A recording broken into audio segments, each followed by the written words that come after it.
Olá pessoal, hoje vamos dar continuidade à disciplina de Geologia, mais especificamente nos aspectos dos minerais. No último vídeo nós falamos sobre o conceito básico e apresentamos alguns minerais. Hoje nós vamos falar sobre as principais propriedades dos minerais. Nós vimos no último vídeo que uma das questões mais importantes e que inclusive vai definir se é ou não um mineral é a questão do arranjo cristalino. E nós vamos verificar que as principais propriedades destes minerais, as principais propriedades, vão estar relacionadas a este comportamento, este arranjo cristalino.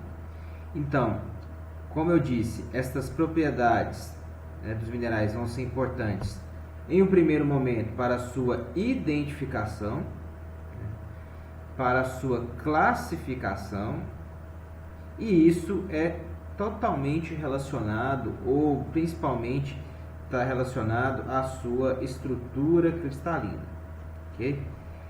E aí, essas propriedades elas são divididas em propriedades físicas, como nós estamos vendo aqui, podem ser propriedades químicas e podem ser propriedades óticas, né? Alguns até dividem em propriedades óticas, mas também existem outras propriedades que são igualmente importantes. Essas propriedades, vejam que há diversas propriedades, nós vamos falar das principais. Temos aí propriedades ditas físicas, dentre elas as principais são dureza, risco ou traço. Temos também a tenacidade, que não está aqui, mas está relacionado à dureza. Temos aqui a tenacidade. Temos a forma com que o material se rompe, que vai ser a clivagem ou a fratura, pessoal. E temos alguns relacionados às suas propriedades ópticas, como a cor e o brilho, que nós vamos falar. Temos também as propriedades químicas, e aqui o mais interessante para nós é a efervescência ao ácido, que vai ser importante para diagnosticar e classificar os carbonatos, e o sabor ao sal, Então seriam essas aí. Lembrando aqui em cima que os minerais são de grande importância, porque eles é que vão ser os constituintes das rochas que serão assuntos das nossas próximas aulas. Bom, das propriedades dos minerais, pessoal, a primeira delas, e talvez uma das mais importantes, seria a dureza. Porém, vamos fazer o seguinte, dureza aqui, eu gostaria de frisar e destacar que a dureza não é relacionado à resistência à compressão ou a impacto físico. A maioria acredita, pelo menos aqui nos aspectos iniciais, que a dureza esteja diretamente relacionada à resistência a impacto, como se você desse uma martelada num determinado mineral e ele resistisse a isso. Dureza, quando nós falamos em dureza mineral, nós estamos falando de resistência ao risco, tá, pessoal? Então, quando nós vamos falar de dureza, nós estamos falando que o material mais duro é aquele que consegue riscar o outro. E para isso nós temos a escala de Mohs. Como eu disse, o mineral de maior dureza ele risca o material de menor dureza. E essa escala ela é composta por 10 materiais que vão servir de referência, em que o primeiro, ou seja, o que tem a dureza menor seria o talco, seguido aí pela gipsita, depois a calcita, fluorita, a apatita, o feldspato, o quartzo, o topázio, o córindon e por último o diamante. O que essa escala diz para nós, O primeiro aqui, no caso o talco, é o que tem a menor dureza. Se você atritar o talco com a apatita, o que vai acontecer? A apatita vai riscar o talco, ok? Então, se você colocar os dois em contato, a apatita vai riscar o talco. E dentre essa escala, quem é que tem a maior dureza? Ou seja, é o diamante. O que quer dizer isso? Quer dizer que o diamante consegue riscar todo mundo que está aqui nessa escala. Então, quando a gente falar em dureza, nós estamos falando em possibilidade de um material riscar o outro. Para comparar isso em níveis que a gente possa entender, vejam, a resistência do talco, que é a resistência de escala 1, é a mesma coisa que a resistência ao risco de um palito de fósforo, né? O da gipsita, que é o sulfato de cálcio hidratado, é como se fosse a resistência ao risco pela nossa unha, né? A calcita por um alfinete, por aí vai. E o quartzo seria mais ou menos a resistência ao risco de uma porcelana. Tanto que depois nós vamos ver que há uma propriedade em que nós vamos atritar esse mineral com uma porcelana para ver qual que vai ser a cor que vai sair. Então veja que é só para a gente ter uma ideia aqui do que seria essa escala de dureza, né, em termos práticos. Uma outra propriedade relacionada aqui no caso a dureza é a tenacidade. Nesse caso não é riscar, tenacidade é resistência, tá? Resistência, deixa eu voltar aqui, é a resistência que por coesão o mineral oferece ao ser rompido. Então aqui nós já estamos falando de resistência mecânica. E aí essa tenacidade eu coloco aqui, ó, não confundir com dureza. Dureza é um riscando o outro. Tenacidade é a resistência que o material sofre ao ser rompido. Então eu peguei um mineral, por exemplo, como essa caneta aqui, e apliquei um esforço mecânico nele, o que vai acontecer? Esse material ele se rompe, ele é quebradiço, e aí nós temos várias escalas. Ele é quebradiço, ele é maleável, ele é sextil, ele é dúctil, né? Ele é flexível ou elástico. Vou dar um exemplo prático aqui para a gente entender. Por exemplo, a halita é um material quebradiço. Então, se a gente pegar um cristal de halita, como se fosse essa caneta, e fizer um esforço nele, ele vai se quebrar, né, em pequenos cubos, ou seja, é um material que tem tenacidade quebradiça.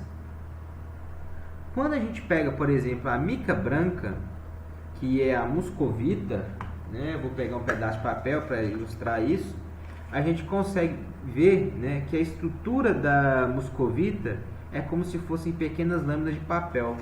Então, se a gente pegasse a estrutura da muscovita, a gente consegue dobrar ela assim, ó, semelhante ao que eu estou fazendo com esse papel aqui, e o que nos dá uma estrutura elástica. Em prática, o que quer dizer? A halita com uma estrutura quebradiça, ela não consegue resistir a esforço mecânico, ela vai se romper, ela vai quebrar. E a muscovita ela é flexível, né? A gente consegue dobrar ela e fazer, né, o que eu estou fazendo aqui com esse papel. Então a gente fala que a tenacidade dela é elástica. Isso tudo está relacionado com o arranjo cristalino, pessoal. E aí nós temos uma terceira propriedade, na verdade terceira e quarta, que é a clivagem, né, que está aqui, ou fratura. E o que isso quer dizer, clivagem ou fratura? Nada mais é do que a forma com a qual o material vai se romper. Então, primeiramente, o que vem a ser a clivagem? A clivagem é um plano de fraqueza ao longo do qual o mineral se quebra. Então, durante o processo de formação do cristal, que nós vimos no vídeo anterior, o mineral ele vai criar superfícies de fraqueza. E quando o mineral ele se romper nessa superfície de fraqueza, nós vamos chamar isso de clivagem. E aí a clivagem depende de como esse mineral se formou, né? E aí temos vários tipos de clivagem. Então vejam, quando o material ele cresce em placas paralelas, né, planares, como está aqui, a gente fala que a clivagem é pinacoidal. Isso é o que acontece na mica, né, e fica bem claro a gente ver isso no vídeo, no slide anterior. Isso aqui é a muscovita, vejam que são placas sobrepostas. Então é um plano de clivagem planar ou pinacoidal. O que quer dizer isso, pessoal? Quer dizer que o material ele vai se romper aonde? Ele vai romper basicamente considerando, né, uma estrutura planar aqui, certo?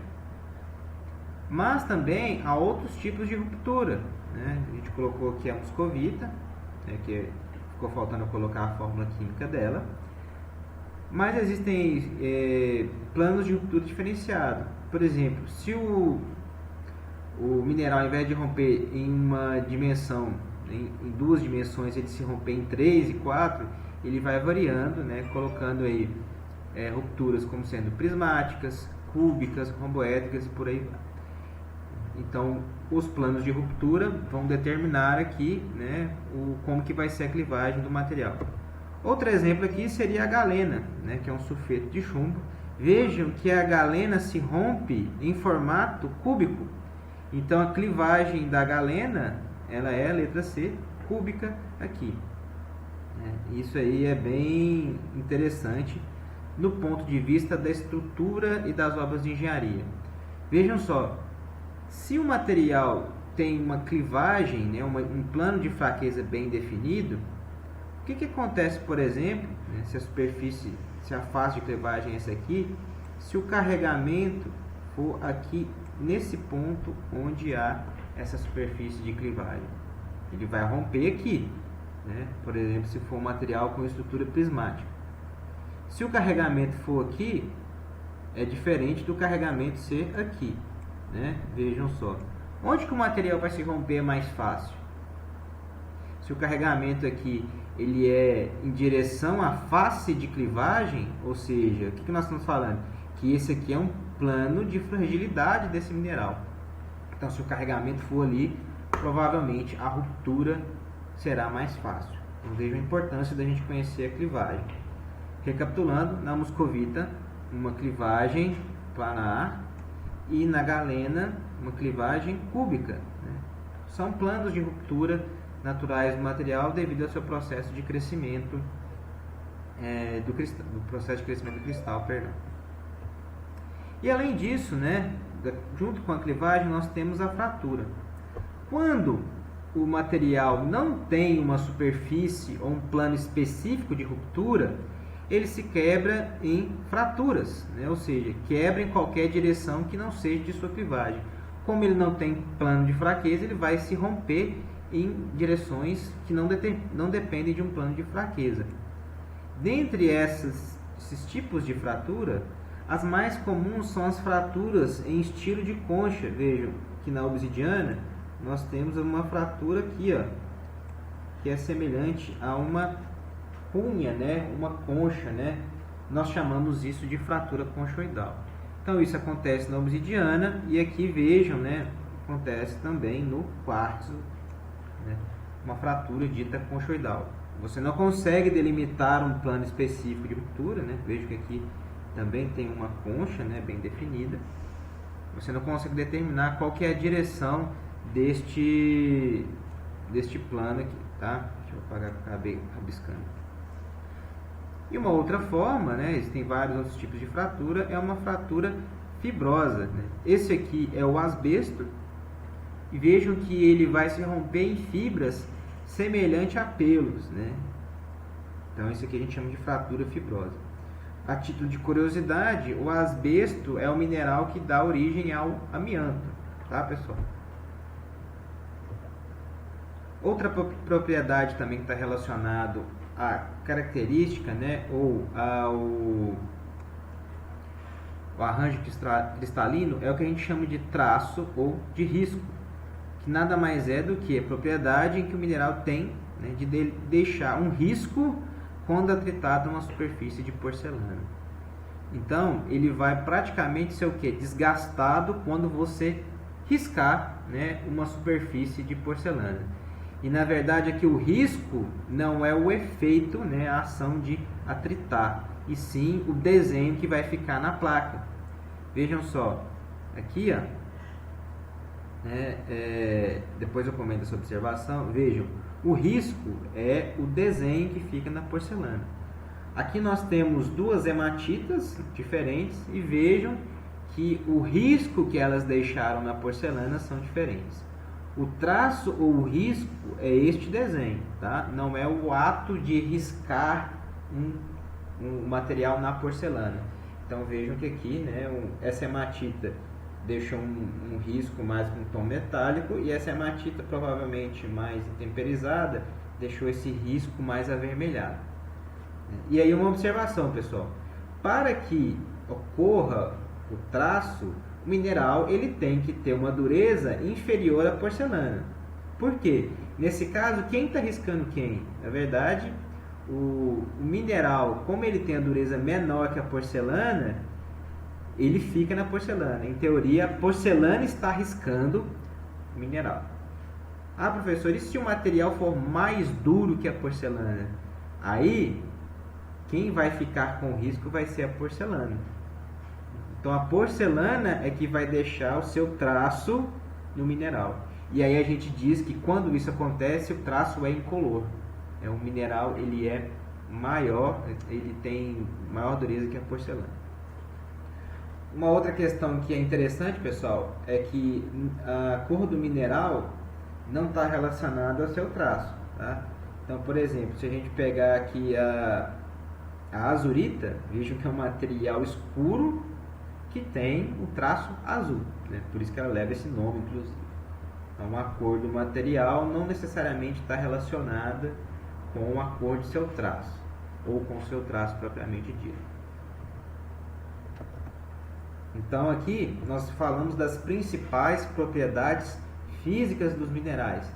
Temos algumas propriedades químicas de grande importância.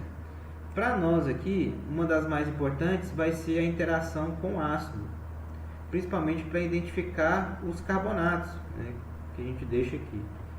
Como que a gente faz isso na prática, pessoal? Nós vamos pegar uma amostra, a gente leva no laboratório e pinga um ácido nesse material. Geralmente é o HCl, né, o ácido clorídrico.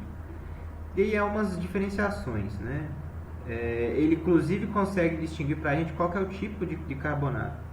Algumas rochas carbonáticas, elas efervescem, né? O ácido começa a efervescer imediatamente quando entra em contato com a rocha. Isso acontece, por exemplo, no que vocês estão vendo aqui, que é a calcita. Pingou o ácido, já efervesceu. Em algumas rochas, como aqui no caso, isso aqui é uma dolomita, a gente precisa aquecer esse material para que ocorra a efervescência. Então a dolomita, se a gente pegar ela in natura e pingar o ácido, não vai acontecer nada. Mas se a gente aquecer, ou se vier com uma espátula ou uma caneta riscar aqui e fizer um pozinho, vai ocorrer efervescência. Então isso é muito bom para diagnosticar carbonatos. Se a gente tivesse no momento presencial, a gente iria fazer isso no laboratório. Eu ia levar vocês lá e a gente fazer esse experimento para vocês identificarem esses minerais. Mas no momento isso não é possível. Uma outra forma também de identificar materiais de acordo com a sua química é verificando o sabor ao sal, né? Simplesmente ver o gosto da rocha. Mas muito cuidado aqui, não vá no laboratório de rochas, né, experimentando qualquer uma, né? Algumas são específicas. No caso aqui, eu gostaria de chamar a atenção para a halita, né, que é o sal de cozinha cristalizado, mineralizado. Então é de se esperar que a halita tenha um sabor salgado, é característico da halita. Uma outra diferenciada é essa aqui, que é a calcantita, esse mineral bonito, azulado, que ele tem um sabor amargo, né? Se você passar a língua nesse mineral, você vai sentir um gosto muito amargo e extremamente adstringente. São propriedades específicas que também podem ser utilizadas para distinguir os minerais. Além dessas propriedades físicas e químicas, alguns minerais eles apresentam grandes diferenciações em propriedades ópticas, né? Como mais comum a cor do mineral, o brilho, a diafaneidade, que é a propriedade de transferir luz, né? De ser transparente ou opaco à luz. E também alguns autores consideram o traço como sendo uma propriedade óptica, né? Mas nós já falamos do traço aqui. Então a cor do mineral está relacionado à sua composição, né? Aqui nós temos exemplos de topázio, quartzo, né? e micas, por exemplo. Temos aqui exemplos de brilho, né? Vejam aqui embaixo o que a gente chama de brilho metálico, como o próprio nome diz, já remete ao metal. Esse aqui é um exemplo de pirita, também conhecido nos filmes, né, na literatura como o ouro dos tolos, né, o ouro falso. Aqui nós temos um outro tipo de brilho, que é o brilho chamado de resinoso, ou de forma coloquial de brilho gorduroso. Isso aqui é a gipsita, que está lá na escala de dureza. Vejam que parece um brilho semelhante a uma parafina, né, vela. E o terceiro exemplo que eu dou para vocês aqui é a diafanidade, né? Nesse caso, um cristal de quartzo que é translúcido, né, à luz, e dois minerais aqui, né, uma pirolusita e uma hematita, que são opacos à luz, né? Não são transparentes à luz. Geralmente, materiais que têm brilho metálico, né, como a pirita e estes dois aqui, né, que seria a pirolusita e hematita, não permitem a passagem de luz, tá? Além dessas propriedades ópticas, físicas e químicas, nós temos alguns materiais que têm propriedades específicas, como o magnetismo, né, que nada mais é quando o mineral ele é atraído por um ímã. Isso é tão importante que um mineral de ferro recebe o nome de magnetita, né, que é esse que vocês estão vendo aqui embaixo, magnetita, porque tem propriedades magnéticas, tá, pessoal? Uma outra propriedade é a iridescência, que, deixa eu só movimentar aqui, que é quando o mineral tem uma série de cores espectrais em sua superfície. Isso fica muito claro na opala, né, e em alguns minerais no seu processo de formação. Então, quando isso acontece, nós temos a chamada iridescência. Existem diversas outras propriedades que aí ficam muito específicas de determinados minerais, né?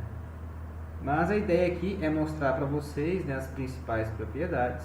Lá no Moodle tem um vídeo da USP em que o professor mostra essas rochas, né, e discute sobre essas propriedades, mostrando as suas clivagens, fratura e por aí vai.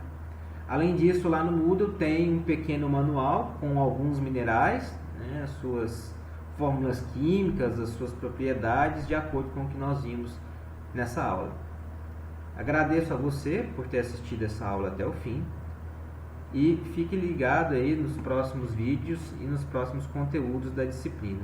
Qualquer dúvida, estou à disposição pelo chat, pelo Moodle e também, né, pelo WhatsApp. Um abraço a todos.